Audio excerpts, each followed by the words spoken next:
ষ্টুডিঅ'ত মৰস্মিতা গোস্বামী নিৰ্বাচনী বতৰত এতিয়া মন্ত্ৰী হিমন্ত বিশ্ব শৰ্মাৰ কোলাত ইটোৰ পিছত সিটো কৈ দিব শিশু খোলা জীপত উঠি সমদলৰ মাজতে এটাৰ পিছত আন এটা শিশু কোলাত তুলি ল'লে মন্ত্ৰী হিমন্ত বিশ্ব শৰ্মাই কিন্তু ক'ত ভোটাৰক আকৰ্ষণৰ বাবে মন্ত্ৰী হিমন্তৰ নিৰ্বাচনী চমক চাওঁ আহক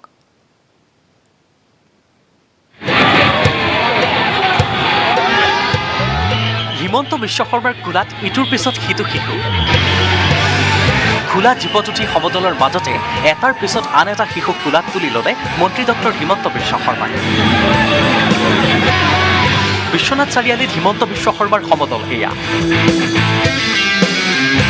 বিশ্বনাথৰ বিজেপি প্ৰাৰ্থী প্ৰবোধ বৰঠাকুৰৰ হৈ নিৰ্বাচনী প্ৰচাৰ চলাইছে তেখেতে আগে পিছে মটৰ চাইকেলৰ দীঘলীয়া সমদল তাৰ মাজেৰে খোলা জীপত উঠি হিমন্ত বিশ্ব শৰ্মা মন্ত্ৰীগৰাকীক সংগ দিছে সাংসদ পল্লৱ লোচন দাস বিজেপি প্ৰাৰ্থী প্ৰমোদ বৰঠাকুৰে পুৱাই হেলিকপ্টাৰেৰে বিশ্বনাথৰ চিটিচি ফিল্ডত অৱতৰণ কৰে মন্ত্ৰী হিমন্ত বিশ্ব শৰ্মাই তাৰে পৰাই আৰম্ভ হয় নিৰ্বাচনী প্ৰচাৰ সমদল গীত শ্লোগানেৰে মুখৰিত হৈ গলীয়া গৰুহুগী পানী ভঁৰাল মধুপুৰ কল্যাণপুৰ হৈ চন্দ্ৰপুৰ বাকৰিলৈ দীঘলীয়া সমদল উলিয়ায় মাজে মাজে জীপৰ পৰা নামি খোজকাঢ়ে হিমন্ত বিশ্ব শৰ্মাই নামঘৰত সেৱা লয় তাৰ মাজতে মন্ত্ৰীজনলৈ সমৰ্থকৰ পুষ্প বৃষ্টি গামোচা পিন্ধাই আদৰণি সমদলৰ অন্তত চন্দ্ৰপুৰ বাকৰিত হিমন্ত বিশ্ব শৰ্মাই ভাগ ল'লে নিৰ্বাচনী জনসভাত এই সভাতে কংগ্ৰেছৰ 5টা গেৰাণ্টি সন্দৰ্ভত হিমন্ত বিশ্ব শৰ্মাই ক'লে গেৰাণ্টি বজাৰৰ দোকানীয়েহে দিয়ে এটা গেঞ্জি কিনিলে 2টা গেঞ্জি ফ্ৰী কেইটামান সংকল্প কংগ্ৰেছে কয় আমি গ্যাৰাণ্টি দিছো মই কংগ্ৰেছৰ কোনো গ্যাৰাণ্টি বজাৰৰ দোকানীহে দিয়ে যে আমাৰ বস্তুটো ঠিক আছে যে এটা গেঞ্জি কিনিলে 2টা গেঞ্জি ফ্ৰী দিম বুলি গতিকে ইয়াত গ্যাৰাণ্টি কি মই বুজি নাপাওঁ ক'লে কংগ্ৰেছে চিলাৰাইক মডিফাই কৰিলে সিৰাজউদ্দিন আজমল চিলাৰাইক তেওঁলোকে মডিফাই কৰি সিৰাজউদ্দিন আৰু বদৰুদ্দিন আজমল কৰি দিলে মই ক'লো বিজেপিটো 5 বছৰ বহি আছে আমি 17 বাৰ মোগলক খেদিছিলোঁ আজমলক কোনে অসমত আকৌ আনিব খুজিছে ৰিপুণ বৰাক সোধক আজমলক ফিজিকেলি নহয় পলিটিকেলি গটিয়াই খেদিব লাগিব আনহাতে পৰৱৰ্তী মুখ্যমন্ত্ৰী সন্দৰ্ভত কৰা প্ৰশ্নৰ উত্তৰত হিমন্ত বিশ্ব শৰ্মাই ক'লে এইবিলাক এতিয়া থাকক প্ৰথমতে আমি জিকি লওঁ এইবিলাক যি আছে এইবিলাক থৈ দিয়ক আমাক এটা জিকিব লাগে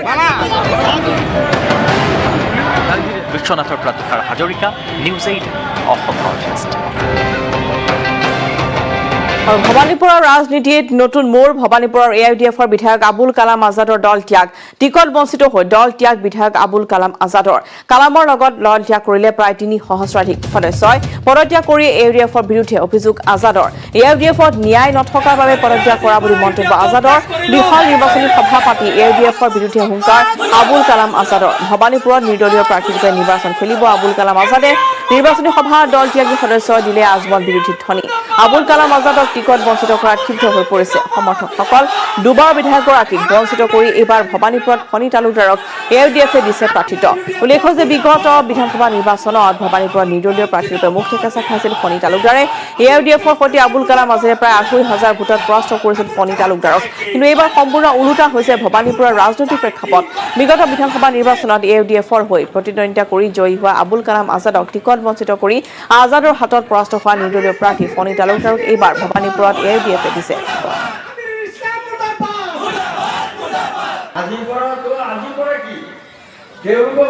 দলীয় কিছুমান কৰ্মকৰ্তাই তেনেকৈ কৈ আছে যে লেনদেনৰ বিনিময়ত ভবানীপুৰৰ টিকেট পাম মোৰ লগত এই দলৰ কৰ্মী যিমান আছে মই ভাবোঁ মাত্ৰ 2% মানুহ বাদ দি 2 বা 5% নহ'ব 2% মানুহ বাদ দি বাকীখিনি মানুহ মানে মানুহৰ লগত মই আছোঁ মোক লগত ৰাখিছে তেওঁলোকে এজিবিৰ যিজন কেণ্ডিডেট বিজেপি এজিবি মিলি এই এখেতৰ লগত মোৰ কণ্টেষ্ট হ'ব মানে অসমীয়া মানুহ হওক বেংগলী মানুহ হওক বা আমাৰ বড়ো মানুহ হওক বা মুছলিম মানুহ সব মানুহে মোক ভাল পায় মই তেখেতসকলক ভাল পাওঁ আৰু তেওঁলোকৰ প্ৰত্যেকৰে মই ভাল কামনা কৰোঁ আৰু তেওঁলোকৰ নিৰ্বাচনৰ প্ৰাকখনত জমি উঠিছে গোলাঘাটৰ ৰাজনীতি কিয়নো এইবাৰ গোলাঘাটত পূৰ্বৰ বিজেপি প্ৰাৰ্থী হৈছে কংগ্ৰেছৰ আৰু পূৰ্বৰ কংগ্ৰেছৰ প্ৰাৰ্থী এইবাৰ বিজেপিৰ হৈ নামিছে নিৰ্বাচনী যুঁজত দল বাগৰা ৰাজনীতিৰে নিৰ্বাচনী যুঁজত নামি ইজনে সিজনৰ বিৰুদ্ধে আৰম্ভ কৰিছে বাক্যবাণ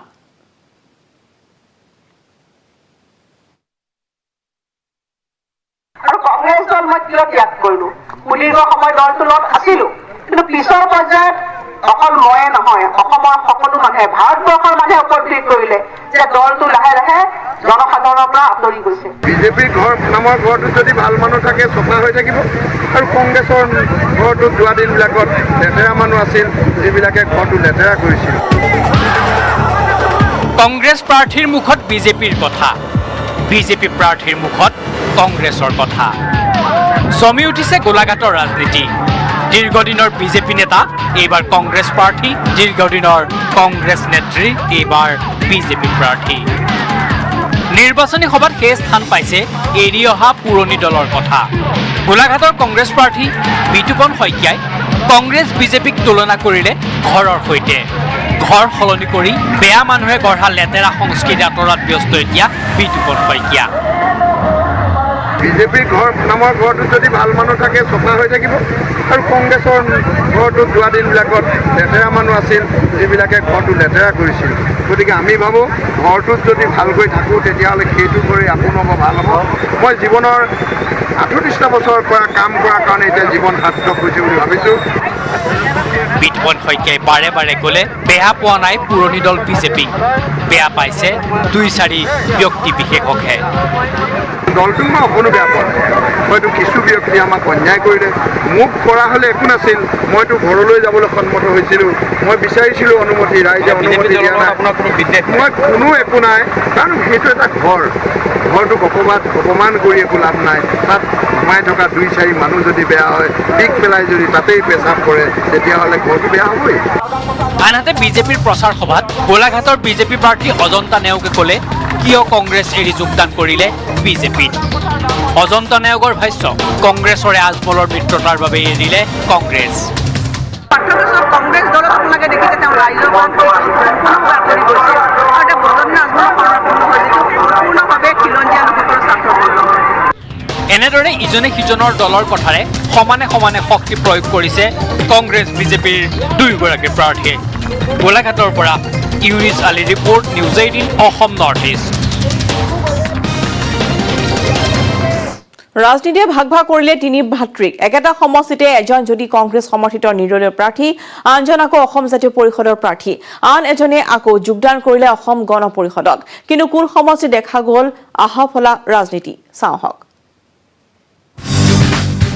আহফলা ৰাজনীতিয়ে ভাগ ভাগ কৰিলে তিনি ভাতৃক এজন কংগ্ৰেছৰ সমৰ্থনপ্ৰাপ্ত নিৰ্দলীয় প্ৰাৰ্থী একেটা সমষ্টিতে এজন অসম জাতীয় পৰিষদৰ প্ৰাৰ্থী আনজন ভাতৃয়ে যোগদান কৰিলে অসম গণ পৰিষদত বোকাখাটৰ ৰাজনীতি এয়া গগৈ ভাতৃত্ৰয় জিতেন গগৈ ৰেৱকান্ত গগৈ আৰু পুনেশ্বৰ গগৈ সৌ সিদিনালৈকে একেটা চৰুতে ভাত খোৱা তিনি ভাতৃ এতিয়া তিনিটা পৃথক ৰাজনৈতিক পথৰ যাত্ৰী নিৰ্বাচনী যুঁজত পৃথকে পৃথকে আগবঢ়া তিনি ভাতৃৰ এতিয়া এজনে নহহে আনজনক গোটেই সোপাই যদি মৰিও গ'ল মোৰনো কি আহে যায় মই জীয়াই থাকিলেতো হ'ল সিহঁতি যেনিবা মৰি গ'ল মোৰ কি আহে যায় মই মৰি গ'লে সিহঁতি কি মোৰ লগত মৰিব নেকি এইবোৰ কথা মোক সুধি লাভ নাই জ্যেষ্ঠ ভাতৃ তথা বোকাখাটৰ কংগ্ৰেছ সমৰ্থিত নিৰ্দলীয় প্ৰাৰ্থী জিতেন গগৈৰ ভাষ্য এয়া জিতেন গগৈয়ে ভাতৃ নহয় শুনিব কেৱল সমষ্টিৰ ভোটাৰৰ কথাহে পৃথিৱীৰ কাৰো কথা নুশুনো মই মোক ভোটদাতা ৰাইজৰ কথা শুনো ইয়াত মোক মই আগতে কৈ আছোঁ আপোনালোকক প্ৰতিটো নিউজ চেনেলকো কৈছোঁ মই চবকে কৈছোঁ যে মই পৃথিৱীত কোনো শক্তিক ভয় নকৰোঁ মোৰ গুৰু বিষ্ণু মই মহাদেৱৰ ভক্ত গতিকে সেইকাৰণে কৈছোঁ মোক কোনো পৰিচালনা কৰিব নোৱাৰিব দুই ভাতৃ জিতেন গগৈ ৰেৱকান্ত গগৈৰ ওপৰত হয়তো আস্থা নাই ভাতৃ পুনেশ্বৰ গগৈ সেয়ে নিৰ্দলীয় হিচাপে জিতেন গগৈ অসম জাতীয় পৰিষদৰ প্ৰাৰ্থী হিচাপে ৰেবকান্ত গগৈয়ে মনোনয়ন দাখিল কৰাৰ পিছতো পুনেশ্বৰ গগৈয়ে যোগদান কৰে অসম গণ পৰিষদত। হয়, এইবাৰৰ নিৰ্বাচনে যেন ভাগ ভাগ কৰিলে গগৈ ভাতৃত্ৰয়ক। কাজিৰঙাৰ পৰা Bitupan Bora, news 18 Assam north east. আৰু কেনেদৰে ৰাইজৰ কাষ চাপিছে চক্ৰধৰ গগৈয়ে, কি ইছ্যু ল'ব বিচাৰিছে ভোট, চাওঁ আহক। পন্থা দুটা থাকে, এটা সৎ পন্থা, এটা অসৎ পন্থা। দুই এজন ব্যক্তিয়ে কোনোবাই ইচ্ছা কৰি বোলে অসৎ পন্থাৰো কিবা কাম সমাধা কৰিব পাৰিম বুলি ভাবি অগণতান্ত্ৰিক প্ৰক্ৰিয়া কোনোবাই আৰম্ভ কৰিলেও মই ভাবোঁ it is a part of democracy, এইটো গণতন্ত্ৰৰ এটা অংশ। মৰাণ সমষ্টিটো তৎপৰ হৈ পৰিছে বিভিন্ন ৰাজনৈতিক দল আৰু ইতিমধ্যে বিজেপিয়ে সমষ্টিটোৰ বিভিন্ন প্ৰান্তত নিৰ্বাচনী প্ৰচাৰ আৰম্ভ কৰিছে। বৰ্তমান মোৰ ওচৰতে আছে মৰাণ সমষ্টিৰ বিজেপি প্ৰাৰ্থী চক্ৰধৰ গগৈ। এইবাৰ কোন আপোনাৰ মূল প্ৰতিদ্বন্দ্বী কোন হ'ব বুলি আপুনি? এনেইতো আমাৰ 6জনেই আছে আমাৰ প্ৰতিদ্বন্দ্বী, কিন্তু মই আচলতে নিৰ্বাচনী যিটো মোৰ পূৰ্বৰ অভিজ্ঞতা, এইবাৰ মই নিৰ্বাচনটোক লৈ অকণমান ভয় খোৱা নাই। কাৰণ মোৰ লগত যিকেইজন মানুহ এইবাৰ যুঁজিবৰ কাৰণে আহিছে তেওঁলোক ৰাজনৈতিকভাৱে সঁচা কথা ক'ব গ'লে নৱাগত। আমি যোৱাবাৰ আপোনালোক সকলোৱে জানে যে আমি 16,000 ভোটত মৰাণ সমষ্টিৰ পৰা পৱন সিং ঘাটৰ ডাঙৰীয়াক পৰাভূত কৰিছোঁ।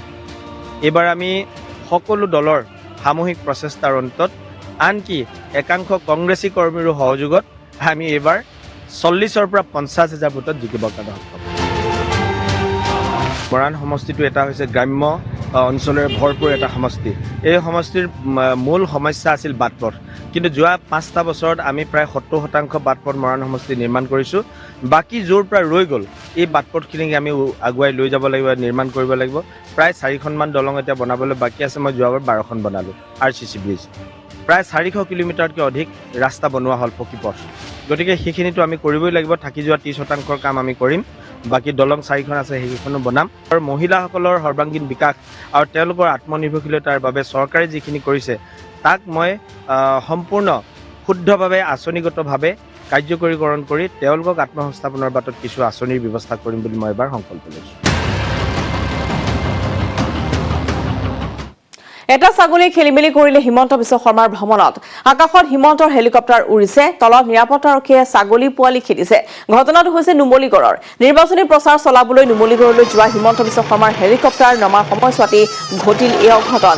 হেলিপেডত প্ৰৱেশ ঘটিল এটা ছাগলী পোৱালিৰ। ছাগলী পোৱালি খেদাত ব্যস্ত হৈ পৰিল নিৰাপত্তাৰক্ষী।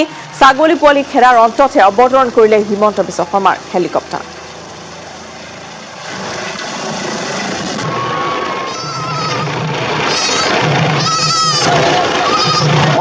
এইখিনি কথাৰে নমস্কাৰ।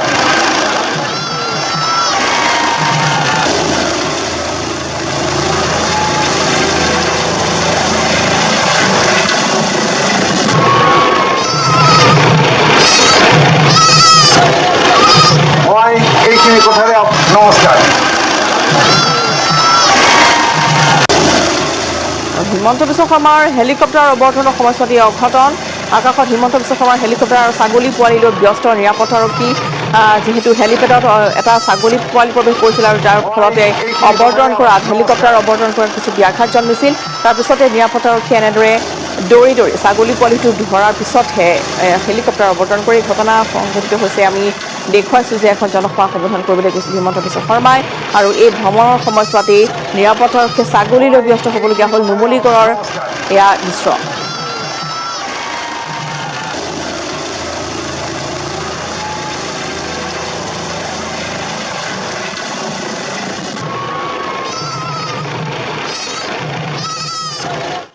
এতিয়া বলিছে নিৰ্বাচনী গৰম বতাহ।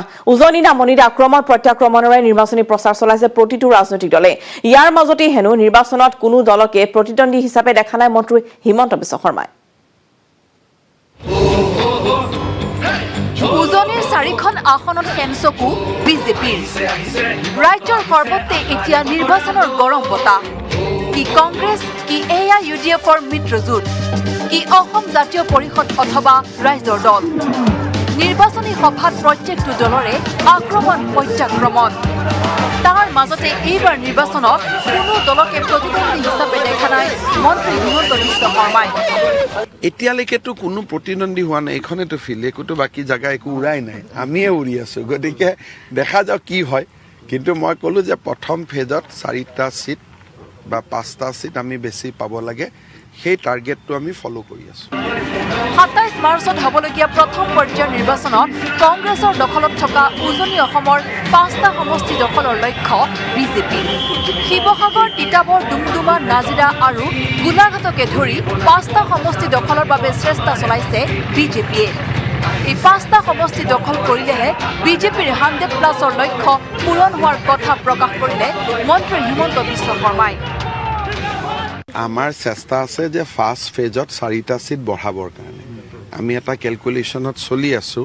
আমাৰ লগত জোনাই নাছিলে আমাৰ লগত নাজিৰা নাছিলে আমাৰ লগত ডুমডুমা নাছিলে আমাৰ লগত শিৱসাগৰ নাছিলে আমাৰ লগত গোলাঘাট নাছিলে আমাৰ লগত সৰু পথাৰ নাছিলে তেতিয়াহ'লে আমি 100ৰ ওচৰ চাপি যাব পাৰোঁ এই সমষ্টি কেইটাৰ ভিতৰত শিৱসাগৰ সমষ্টিটোত কংগ্ৰেছ দুটা ফৈদত বিভক্ত হোৱাৰ বাবে বিজেপিৰ প্ৰাৰ্থীগৰাকী জয়ী হ'ব বুলি দাবী হিমন্তৰ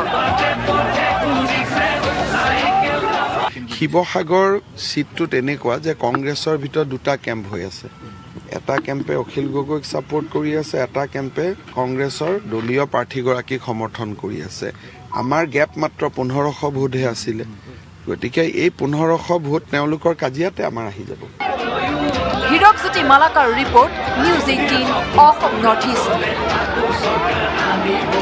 নতুনকৈ আত্মপ্ৰকাশ কৰা AUDFৰ বেনাৰ আৰু নামে আউল লগাইছে ৰূপহীহাট আৰু বটদ্ৰৱা মহাজোঁট বন্ধনত AUDFৰ পৰা ফালৰি কাটি আহি নতুনকৈ জন্ম দিলে আন এটা দলৰ নাম দিলে AUDF লগতে AIUDFৰ তলা চাবিৰ বিপৰীতে AUDFৰ প্ৰতীক কেৱল চাবি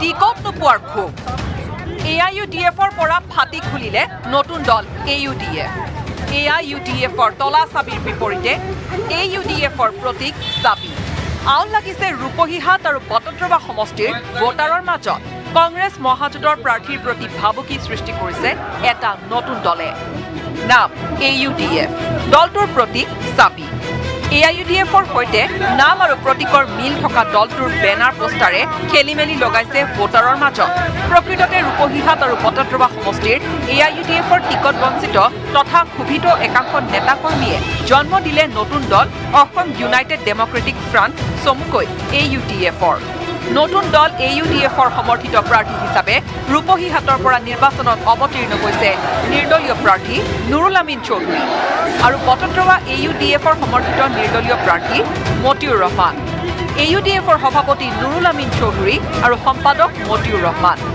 পূৰ্বে সমষ্টি দুটাত AIUDFৰ প্ৰাৰ্থী হিচাপে শক্তিশালী প্ৰতিদ্বন্দ্বিতা আগবঢ়োৱা দুই AUDF প্ৰাৰ্থীৰ প্ৰতিদ্বন্দ্বিতাই আউল লগাব পাৰে কংগ্ৰেছ মহাজোঁটৰ নিৰ্বাচনী অংকত তাকে লৈ শংকিত হৈ পৰিছে ৰূপহীহাটৰ কংগ্ৰেছ তথা মহাজোঁটৰ প্ৰাৰ্থী নুৰুল হুদা আৰু বটদ্ৰৱাৰ কংগ্ৰেছ প্ৰাৰ্থী শিৱামণি বৰা তাতকৈও গুৰুত্বপূৰ্ণ কথাটো হৈছে যে প্ৰায় একে নাম প্ৰতীক চিহ্নৰ সাদৃশ্যই বিপাঙত পেলাইছে সাধাৰণ ভোটাৰকো আইন মতে আমাৰ অধিকাৰ মতে আমি দল কৰিছোঁ আৰু সেই দলৰ বেনাৰত আমি লিখিমেই AUDF অৰ্থাৎ অসম ইউনাইটেড ডেমক্ৰেটিক ফ্ৰণ্ট ইয়াত অন্য দলৰ লগত কোনো মিল মই দেখা নাই ৰূপহীহাটৰ পৰা মোজামিল হক নিউজ 18 অসম নৰ্থ ইষ্ট নিৰ্বাচনী বতৰ তাতে অসমত ভিৰ বাঢ়িছে বাঘা বাঘা নেতাৰ কাইলৈ উত্তৰ প্ৰদেশৰ মুখ্যমন্ত্ৰী যোগী আদিত্যনাথৰ লগতে পুনৰ অসমলৈ আহিব কেন্দ্ৰীয় গৃহমন্ত্ৰী অমিত শ্বাহ ইয়াৰ পিছতে 21 মাৰ্চত বোকাখাতলৈ আহিব প্ৰধানমন্ত্ৰী নৰেন্দ্ৰ মোদী ৰাজ্যত বলিছে নিৰ্বাচনৰ গৰম বতাহ ভিৰ বাঢ়িছে বাঘা বাঘা নেতাৰ প্ৰজাৰ পদুলিয়ে পদুলিয়ে ভোট ভিক্ষা ৰাজনৈতিক নেতাৰ গাঁৱে গাঁৱে উৰিছে ষ্টাৰ কেম্পেইনাৰৰ হেলিকপ্টাৰ 21 মাৰ্চত প্ৰধানমন্ত্ৰী নৰেন্দ্ৰ মোদী আহিব বোকাখাতলৈ বোকাখাতৰ মহুৰা দিহিঙীয়া পথাৰত দুপৰীয়া 11 বজাত অনুষ্ঠিত হ'ব বিশাল নিৰ্বাচনী প্ৰচাৰ সভা মন্ত্ৰী অতুল বৰাৰ হৈ নিৰ্বাচনী প্ৰচাৰ চলাবলৈ আহিব প্ৰধানমন্ত্ৰীগৰাকী। প্ৰায় 1,60,000 জনসমাগমৰ বাবে সাজু কৰি তুলিছে অগপ বিজেপি মিত্ৰজোঁটে। মহুৰাত দিহিঙীয়া পথাৰত বৃহৎ পেণ্ডেল দিয়াৰ কাম অব্যাহত আছে দিনে নিশাই। এই পথাৰতে 3খন অস্থায়ী হেলিপেড নিৰ্মাণৰো কাম পূৰ্ণ পৰ্যায়ত চলি আছে। বোকাখাতৰ লগতে এই সভাতে কলিয়াবৰ গোলাঘাট সৰুপথাৰ খুমটাই ডেৰগাঁৱৰ হৈ প্ৰচাৰ চলাব মোদীয়ে। ইয়াতে 3খন হেলিপেড নিৰ্মাণ হ'ব আৰু ভাৰতৰ প্ৰধানমন্ত্ৰীগৰাকী দিনৰ 11 বজাত আহি উপস্থিত হ'ব। আমি আশা কৰিছোঁ 1,60,000 কৰ্মী সমৰ্থক মিত্ৰ দলৰ ইয়াত সমবেত হ'ব আৰু এখন সুন্দৰ নিৰ্বাচনী সভা হ'ব বুলি আমি আশা কৰিছোঁ। ইয়াৰ পূৰ্বে 18 মাৰ্চত কৰিমগঞ্জত নিৰ্বাচনী প্ৰচাৰ চলাবলৈ আহিব প্ৰধানমন্ত্ৰী নৰেন্দ্ৰ মোদী। 19 মাৰ্চতো চাবুৱাৰ নিৰ্বাচনী সভাত অংশ ল'ব প্ৰধানমন্ত্ৰীয়ে। অসমলৈ পুনৰ আহিব অমিত শ্বাহ। বুধবাৰে মাজুলী আৰু শদিয়াৰ জনসভাত অংশ ল'ব শ্বাহে। উত্তৰ প্ৰদেশৰ মুখ্যমন্ত্ৰী যোগী আদিত্যনাথেও বুধবাৰে চলাবহি নিৰ্বাচনী প্ৰচাৰ। হুজাৰ নিৰ্বাচনী প্ৰচাৰ সভাত অংশ ল'ব যোগীয়ে। হুজাৰ ভাৰতীয় জনতা পাৰ্টীৰ মনোনীত প্ৰাৰ্থী ৰামকৃষ্ণ ঘোষ ডাঙৰীয়াৰ হৈ প্ৰচাৰ চলাব আমাৰ ভাৰতবৰ্ষৰ হিন্দু হৃদয় সম্ৰাট যোগী আদিত্যনাথ। তেওঁ আহি আছে আৰু ইতিমধ্যে তেওঁ অহা শুনি আমাৰ সকলো কাৰ্যকৰ্তা খুব উল্লাসেৰে আমি বাট চাই আছোঁ। পাছ পৰি থকা নাই কংগ্ৰেছো। অসমত কংগ্ৰেছক পুনৰুদ্ধাৰৰ যুঁজত নামিবলৈ আকৌ আহিব প্ৰিয়ংকা গান্ধী। আহিব সোনিয়া গান্ধী, মনমোহন সিং, ৰাহুল গান্ধী, নৱজোৎ সিং সিদ্ধু, শচীন পাইলটকে ধৰি কংগ্ৰেছৰ বহু ৰথী মহাৰথী। এইসকল ষ্টাৰ কেম্পেইনাৰে অসমৰ ভোটাৰক কেনেদৰে আকৰ্ষিত কৰিব পাৰিব সেয়া স্পষ্ট হ'ব 2 মে'তহে। বোকাখাতৰ পৰা প্ৰদ্যুৎ মহন্তৰ সহযোগত news desk report, news 18 Assam north east.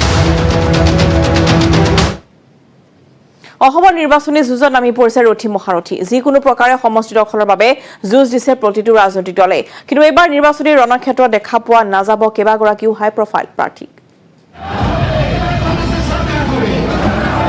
ৰাজ্যত এতিয়া তুংগত উঠিছে নিৰ্বাচনী প্ৰচাৰ। আক্ৰমণ, প্ৰত্যাক্ৰমণ, প্ৰতিশ্ৰুতি, আশ্বাসত মুখৰ ৰাজ্যৰ নিৰ্বাচনী আকাশ। ৰণক্ষেত্ৰত নামি পৰিছে ৰথী মহাৰথী। যিকোনো প্ৰকাৰে সমষ্টি দখলৰ যুঁজ।